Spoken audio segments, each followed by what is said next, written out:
Hey man, Gary Semix coming back at you here again with another tech tip. This time we're going to talk about how you grip the handle grips. Do you talk about riding with the bike and not fighting the bike, having the right leverage factors over the bike? Man, this is probably the hugest one, is the simple thing about how you grip the handle grip. Whether you are sitting or standing, there are two different ways to grip the handlebars.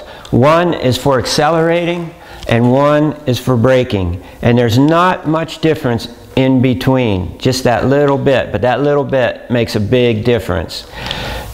If you're accelerating, you need to have the grips gripped up higher, so when you open the throttle, your elbow doesn't go to China and you can still move over the front of the motorcycle. But when you're braking, your wrists have to be pretty much in line with the handlebars, so a little lower position. Otherwise, if you were in that overgrip position while you're braking, you'd pop off the handlebar. So braking, accelerating, two different positions.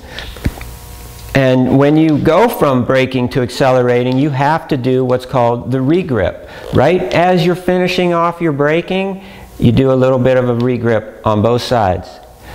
And a lot of guys have trouble with that, learning that, but it's just because they don't have enough patience to slow down and get the coordination and learn how to do it through enough practice times. In order to learn how to do that regrip correctly, well, first, if you're not used to riding in the two different positions of braking and accelerating, you need to practice those separately long enough that you understand you can do both of those. And then you practice doing your regrip right as you get finished braking. And again, you know, you got to practice this in a drill area. The funny thing is, a lot of guys try to ride the whole track while they're learning a new technique. And then, on top of that, they end up trying to go as fast as they can. And of course, they can't learn a new technique while you're riding the whole track, going as fast as you can.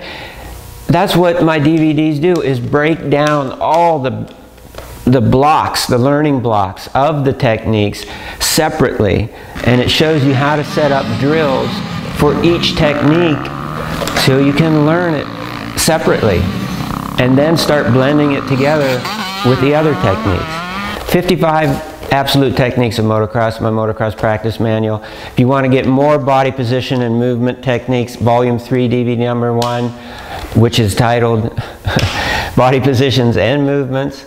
And there's just so much to learn about motocross. Don't keep going out there and making all the technical mistakes over and over and over again, and you're going to plateau very quickly. You know, the foundation is so important to have all the techniques down so they become automatic. You're automatically doing the techniques correctly. Then you can work on your speed and you can gain some real speed. But if you're putting the buggy before the horse and you're trying to learn how to go fast and you haven't mastered the techniques yet, it's going to get very frustrating. You're going to have a lot of injuries and you probably won't stick with it. So be smart. Learn the techniques first. Ride hard, ride smart. See you next time.